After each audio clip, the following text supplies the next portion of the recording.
Bismillahirrahmanirrahim. Assalamualaikum warahmatullahi wabarakatuh. Di zaman internet yang serba cepat ini, hampir semua orang pakai internet. Tapi cara menggunakannya berbeda-beda.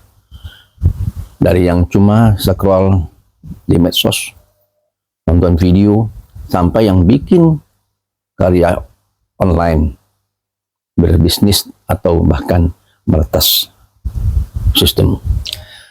Oh ya, keseharian hanya bisa ngopi-ngopi di Google, bukan berarti IT atau anak IT. Kadang-kadang bisa hanya menyalain proyektor, sudah dipanggil dewa teknologi. Padahal anak IT itu sangat luas. Tidak cuma soal wifi atau install ulang di Windows. Karena bukan seberapa sering kita online yang penting, tapi apa yang kita lakukan saat online. Nah, berikut ada beberapa tipe yang dapat saya sampaikan sebagai pembelajaran bagi kita semua. Pertama, pengguna dasar. Nah, mereka cuma browsing Google, nonton YouTube atau TikTok, scroll di medsos, dan chat di WhatsApp. Internet buat mereka hiburan dan cari informasi ringan. Aktivitasnya pasif, tidak bikin konten, dan cuma konsumtif. Nah, yang kedua, menggunakan torrent. Internet digunakan untuk buat kerja, mengetik dokumen, bikin presentasi, di Excel, di Word, atau di email. Internet jadi alat bantu untuk pekerjaan mereka, baik di kantor, di sekolah, maupun secara administrasi. Yang ketiga, pembelajar online. Nah, di sini internet jadi guru mereka. Kursus online, webinar, nonton video edukatif, baca di e-book, platform favorit atau Ruang Guru, Coursera, YouTube Edu. Mereka aktif belajar dan pakai internet untuk berkembang. Yang keempat, pebisnis digital. Pebisnis digital ini, internet digunakan untuk buat jualan online di Shopee, Tokopedia, TikTok Shop, di medsos, WhatsApp, bisnis. Fokus pada promosi, pelayanan, dan marketing internet. Jadi lapak sekaligus alat komunikasi dengan pelanggan yang efektif.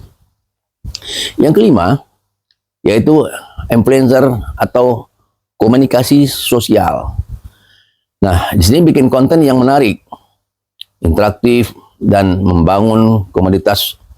Bisa video, gambar, tulisan, kadang kerjasama brand atau kampanye sosial. Kreativitas dan aktivitas mereka, kreativitas dan interaksi audiens jadi kunci kegiatan mereka. Yang keenam, kreator digital. Kreator digital bikin video, desain grafis, animasi, atau ilustrasi pakai Photoshop, Canva, Capcut, Premiere Pro, internet jadi studio mereka. Banyak waktu di depan layar buat produksi, revisi, dan distribusi karya. Nah, yang ketujuh, gamer dan streamer digital.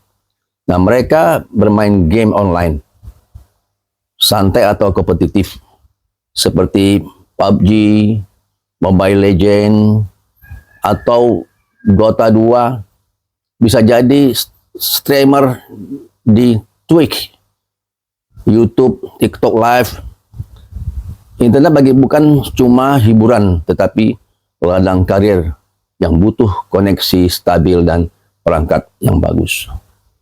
Yang kedelapan, yaitu programmer dan developer. Nah, di sini mereka membuat website, aplikasi, sistem digital, kuasai bahasa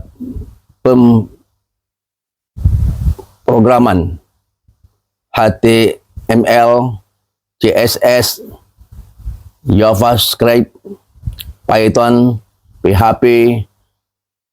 Internet tempat kerja dan eksperimen bagi mereka. Mereka menciptakan teknologi yang dipakai banyak orang. Nah, yang berikutnya adalah freelancer dan remote worker. Di sini mereka kerja fleksibel dari mana saja. Menulis, desain, terjemahan, editing, coding, memakai platform Upwork, Fiverr, Zoom, Google Workspace, Notion. Semuanya ini memerlukan disiplin dan komunikasi yang penting buat sukses. Yang ke-10, teknisi dan praktisi hardware digital.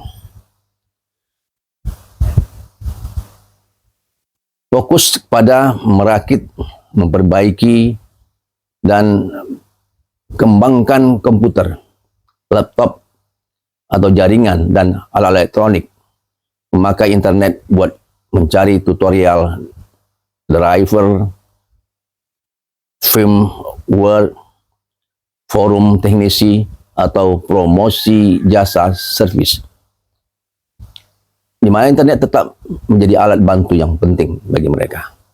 Yang ke-11, white hat hacker atau hacker etis. Mereka menggunakan skill buat apa untuk menjaga keamanan digital,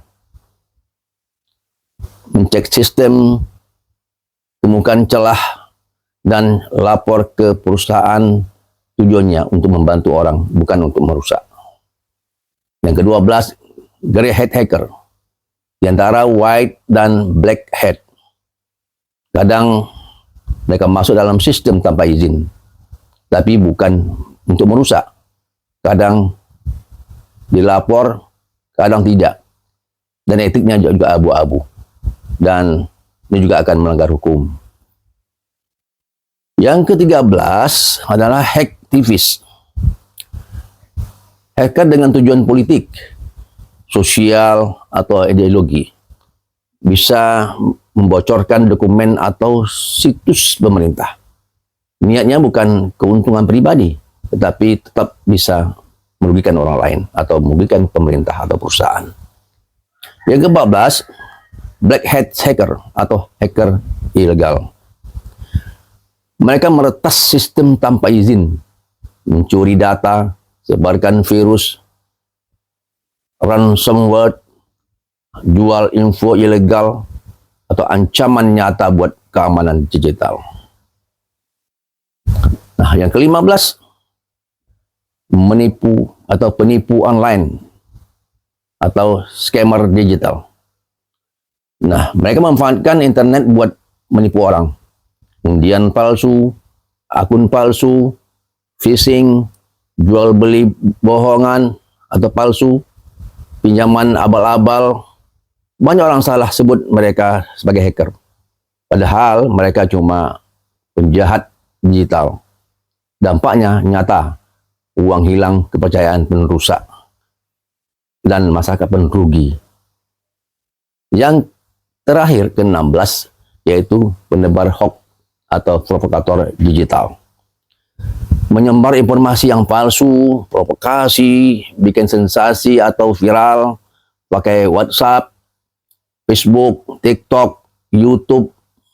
Motifnya bisa untuk popularitas, untuk pengaruh, atau sekedar lucu-lucuan yang dampaknya bisa besar, perpecahan, panik, dan reputasi bisa rusak. Sebagai pesan akhir bagi kita semua, dua golongan yang paling berbahaya dari pengguna internet, tetapi tanpa kita sadari, yaitu penipu online dan penebar hoax. Saya ulangi, penipu online dan penebar hoax. Mereka tidak butuh skill tinggi, tetapi bisa langsung mengacak-acak masyarakat melewat tipu daya dan info palsu.